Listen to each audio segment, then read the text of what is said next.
Hello friends, வாங்க இன்னைக்கு பூசணிக்காய் வச்சு சூப்பரான ஒரு கிரேவி பண்ணலாம். எப்படி பண்ணுறதுன்னு பார்க்கலாம். அதுக்கு தேவையான பொருட்கள் என்னென்ன பார்த்துலாமா?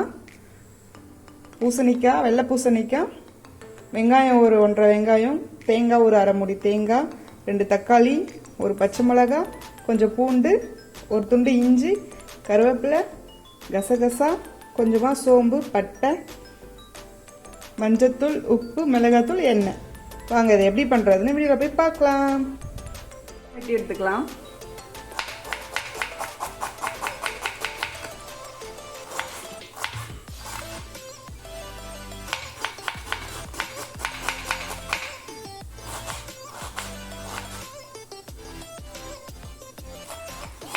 ரொம்ப பொடி பொடியாக வேணாம், கிரேவி தான், ஒரு நார்மலாக வெட்டி எடுத்துக்கலாம்.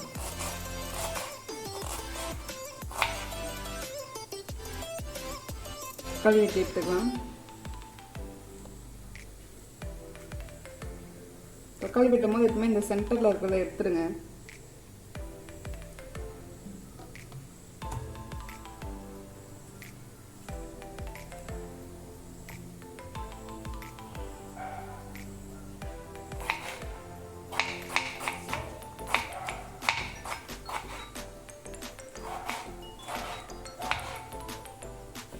தக்காளி வெங்காயம் எல்லாம் கட் பண்ணி எடுத்தாச்சு. இப்போ வாங்க எப்படி பண்ணுறதுன்னு பார்க்கலாம். இப்போ ஒரு மண் சட்டி வச்சுக்கலாம். இப்போ நல்லா சூடாகிடுச்சு. எண்ணெய் ஊற்றிக்கலாம். இதில்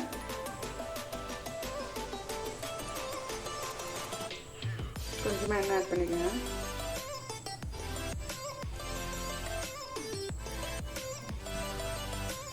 எண்ணெய் கொஞ்சம் நல்லா சூடாகட்டும்.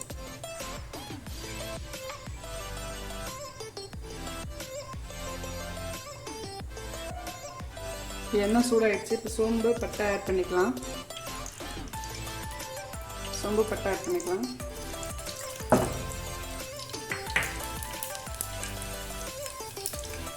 இப்போ வெங்காயம் ஆட் பண்ணிக்கலாம்.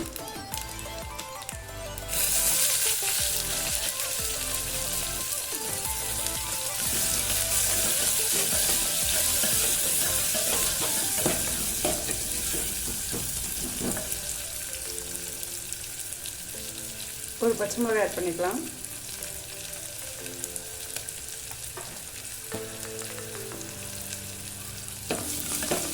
வெங்காயம் நல்லா வதங்கட்டும். வெங்காயம் வதக்கத்துக்குள்ள நம்ம இஞ்சி பூண்டு நசுக்கி எடுத்துக்கலாம்.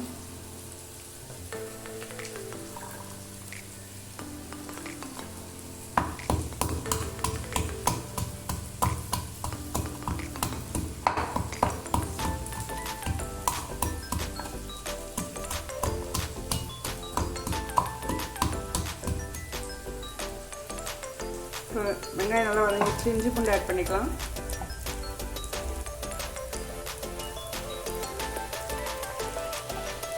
நான் தோலோடு இடிச்சு சேர்த்துருக்கேன்.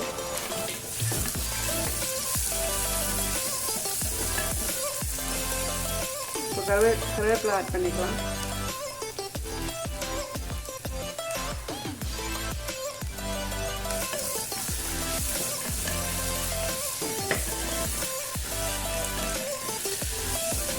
இதெல்லாம் நல்லா வதங்கட்டும். காயெல்லாம் வதங்கினப்ப கொஞ்சமாக கசகசால நம்ம தண்ணி ஆட் பண்ணிப்போம். கொஞ்சம் ஊறட்டும். கொஞ்சம் ஊறினோடனே தேங்காய் சேர்த்து இதை அரைச்சிடுவோம்.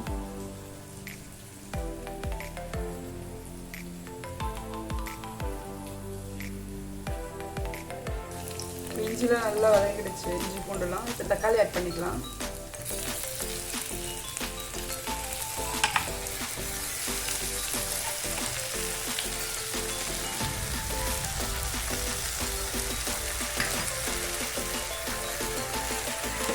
தக்காளியை நல்லா சேர்த்து வதக்கிக்கலாம். கொஞ்சமாக உப்பு ஆட் பண்ணிக்கலாம்.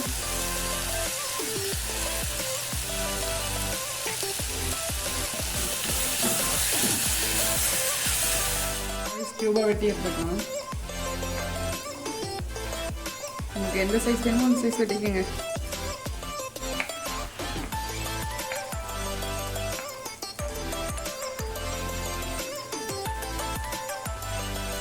இது உள்ள இருக்க சீட்ஸ் எல்லாம் எடுத்துட்டு வெட்டிடுங்க.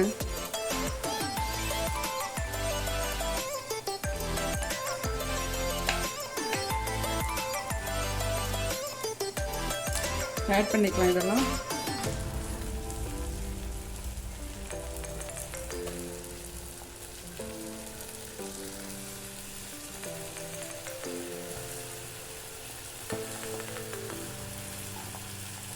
சூப்பராக கறி குழம்பு மாதிரியே இருக்கும். அப்படியே இந்த மாதிரி வச்சு பாருங்க, சூப்பராக இருக்கும்.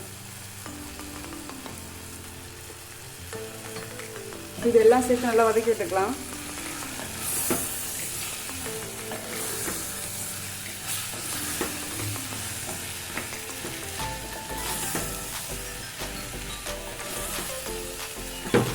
பூசணிக்காய் ஓரளவுக்கு நல்லா வதங்கட்டும். அதுக்கு தேவையான தேங்காய் பேஸ்ட் அரைச்சி எடுத்துன்னு வந்துடலாம். நான் தேங்காய் கூடயே கசகசா இதை ஆட் பண்ணிக்கிறேன். தண்ணி ஊற்றி ஊற வச்சுருந்தாலும் இதை ஆட் பண்ணிக்கிறதுல இது நல்லா ஃபைன் பேஸ்ட்டாக அரைச்சி வந்துடலாம். இது இந்த மாதிரி நல்லா அரைச்சி எடுத்துன்னு வந்தாச்சு. கொஞ்சம் லைட் ஒரு 95% அரைச்சி எடுத்துன்னு வந்தாச்சு. இப்போ நம்ம இதில் மிளகாத்தூள் மஞ்சத்தூள்லாம் ஆட் பண்ணிக்கலாம். பூசணிக்காவும் நல்லா ஒரு அளவுக்கு வந்துடுச்சு. மிளகாய்த்தூள் கொஞ்சம் வச்சுருக்கேன்.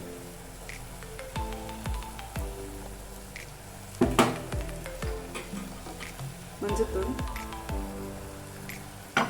இதெல்லாம் சேர்த்து நல்லா வதக்கி விட்டுக்கலாம். இதெல்லாம் நல்லா வெந்துடுச்சு. இப்போ நம்ம தண்ணி ஆட் பண்ணிப்போம். நல்லா கிளறி விட்டுட்டு தண்ணி ஆட் பண்ணிப்போம். ஒரு கிளாஸ் தண்ணி ஆட் பண்ணிக்கிறேன்.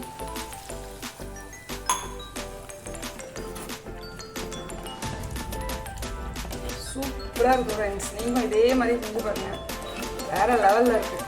கறி குழம்பு மாதிரியே இருக்கும். அப்படியே நீங்களும் செஞ்சு ட்ரை பண்ணி பாருங்க. இந்த மாதிரி நான் இன்னும் கூட கொஞ்சம் தண்ணி வச்சு நல்லா கொதிக்க விட்டுக்கிறேன்.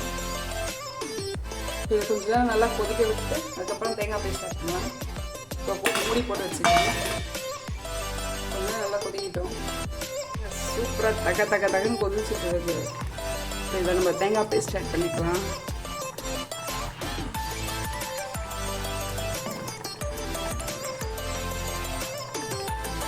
வேறு லெவல் ஸ்மெல்லுங்க. அப்படியே கறி குழம்பு வாசனை தான். நீங்களும் இதே மாதிரி ட்ரை பண்ணி பாருங்கள். தேங்காய் பேஸ்ட் ஆட் பண்ணிக்கலாம்.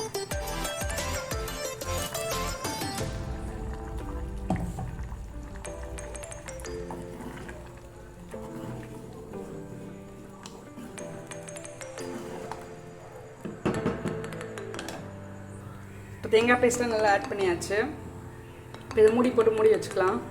கொஞ்ச நேரம் கொதிக்கிட்டோம். இங்கே பாருங்க, சூப்பராக தகன்னு கொதிச்சு அழகாக ரெடி ஆகிடுச்சு. இதில் வந்து ஏகப்பட்ட பெனிஃபிட்ஸ் இருக்குங்க. வெள்ளை பூசணிக்காய் எடுத்திங்கன்னா அதில் ஏகப்பட்ட பெனிஃபிட்ஸ் இருக்குது. நீங்களும் இதே மாதிரி செஞ்சு சாப்பிட்டு பாருங்கள். எப்படி இருந்துச்சுன்னு கமெண்ட்டில் உங்கள் ஃபீட்பேக்கை சொல்லுங்கள். தேங்க்யூ ஃபார் வாட்சிங். Please subscribe my YouTube channel.